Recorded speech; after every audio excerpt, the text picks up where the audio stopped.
Ahojte, zdravím vás pri ďalšom videu, ktoré som vám slúbil. V tomto videu si povieme všetky dôležité informácie, ktoré sa týkajú tejto knižky, ktorá sa volá Štempelpass.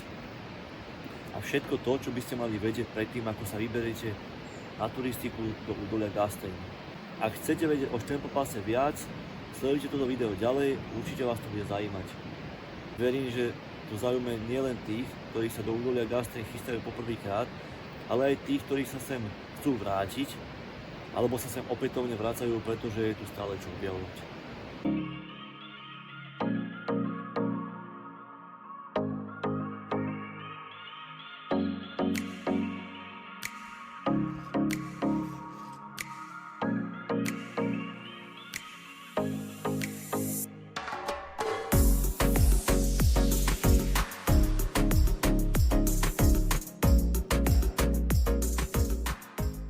Tento Štempelpass je platný konkrétne pre údolie Gastein a v tomto údolí sa nachádzajú 3 mestečká, ktoré sú Dorfgastein, Bad Hofgastein, Bad Gastein.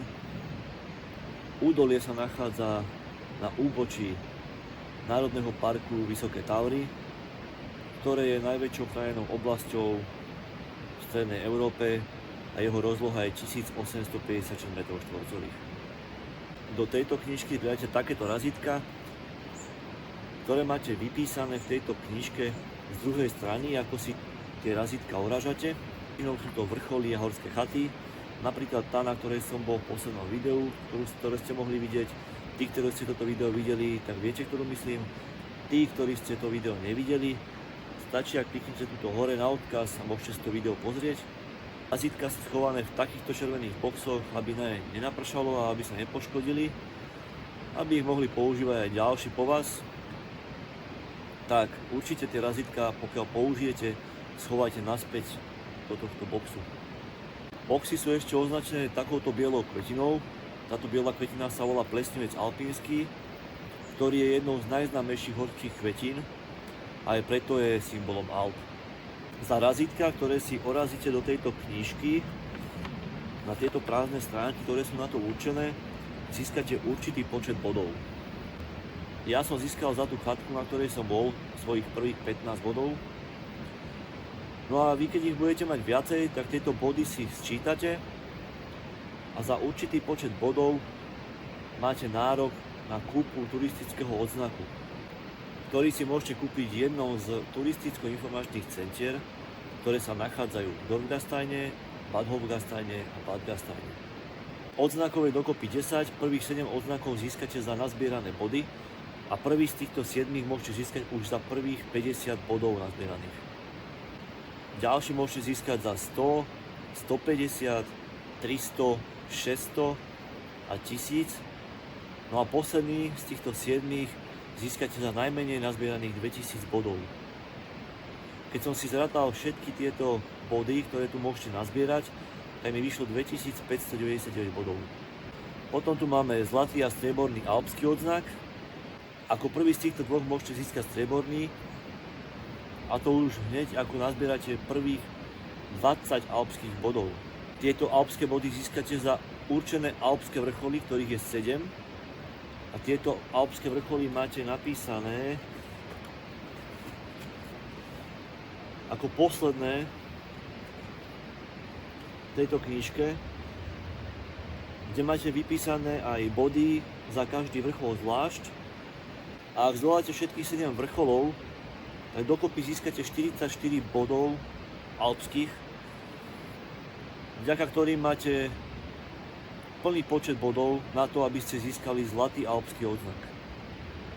Ale aby toho nebolo málo, tak ku každému zdolanému vrcholu získate aj body, ktoré sa vám budú rátať k získaniu prvých 7 odznakov. Dostávame sa k poslednému, k 10. a to aj najťažšiemu odznaku, ktorý podľa aplikácie Summit Links, o ktorej si povieme chvíľku, ešte nikto nezískal. Mňa ešte chvíľku potrvá, kým to niekto dosiahne. Dôvod, prečo tento odznak ešte podľa tejto aplikácie nikto nemá, si myslím, že je ten, že musíte nazbierať 55 bodov. Čož není až tak veľa, ale 55 je aj číslo, koľko vrcholov musíte zdolať. To znamená, že za každý vrchol, ktorý zdoláte, získate 1 bod. Už vám nepríde, že tých bodov je tak málo, že? To je tak, keď chcete získať niečo, čo je top, ako je napríklad tento odznak, tak musíte preto aj niečo spraviť. No a tento odznak je taktiež najťažší v tom, že niektoré tie vrcholy sú už označené ako horolezecké výstupy. Alebo sú odporúčané s nejakým sprievodcom. Výťažok zo sumy zaplatenej za odznaky je využitý na udržiavanie rozsiahlých sietí turistických chodníkov.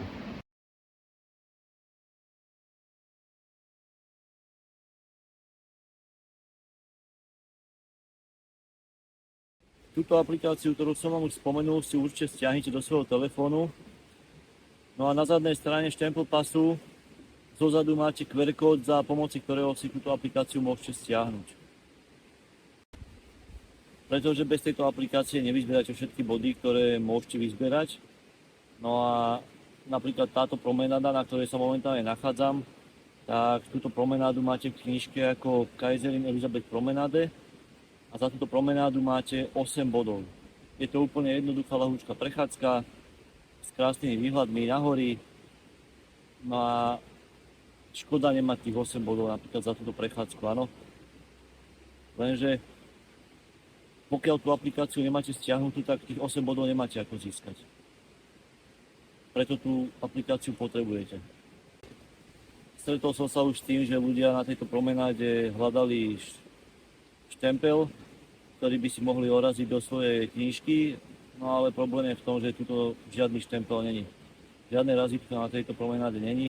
No a takýchto miest sa tu v Gastene nachádza viacej, kde môžete ísť alebo kde pôjdete a budete si myslieť, že prídem tam, urazím si razítko, mám body a nakoniec zistíte, že prídete tam a žiadne razítko nikde není.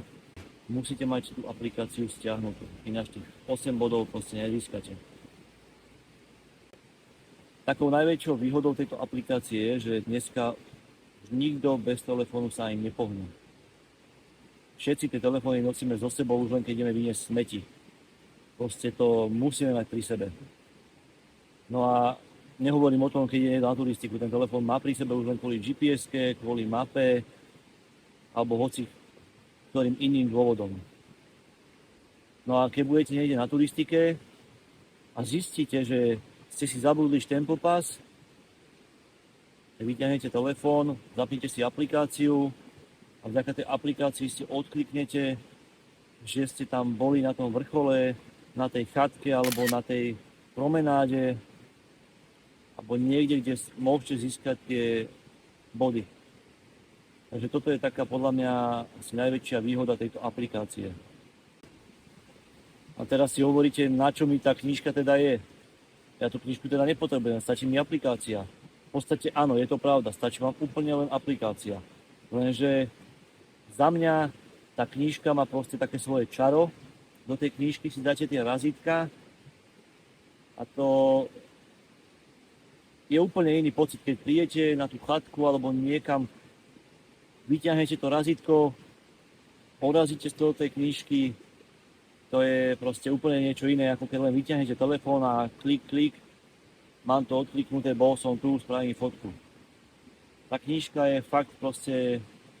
A takisto tou knižkou môžete motivovať deti, mladých turistov, hocikoho ďalšieho, ktorý proste by s vami chcel ísť. Takže osobne za mňa nápad zbierania razítok do štemplu pasu alebo za pomoci používania tejto aplikácie je fantastický. Podľa mňa je to úplne super. Je to motivačné pre ďalších turistov a nielen motivačné, ale aj turisti, ktorí sem chodia a vedia o tomto, že sa tu takéto niečo dá zbierať a získavať body a za tieto body získavate alebo máte nárok na kúpu toho odznaku turistického, tak si môžu domov priniesť niečo, čo majú na pamiatku. A niečo, čo si nekúpite len tak dole v obchode medzi nejakými suvenírmi. Takže určite je to super. Napíšte mi dole do komentára, tí, ktorým sa vám to páčilo alebo nepáčilo, vaše názory, vaše nejaké reakcie na toto, že čo si o tom myslíte vy. Strašne ma to zaujíma a som zvedavý proste, čo na to poviete, čo na to napíšete dole. A pokiaľ sa vám toto video páčilo, nezabudnite dať like, kľudne dajte odber a v ďalších videách si ukážeme, ako zbierať tieto body, kde sa nachádzajú tieto miesta, ktoré sú napísané v štempelpase. Pretože sám osobne som nevedel, kde tieto miesta sú, musel som si ich nájsť. Trasy som si tiež nejako naplánoval, aby to malo nejakú hlavu aj petu. No a tiež vám s tým môžem pomôcť a ukázať vám tieto trasy. Môžete tie trasy takisto ako aj ja. A uvidíme, čo bude ďalej. Takže ešte raz vám ďakujem a vidíme sa v ďalšom videu. Ahojte.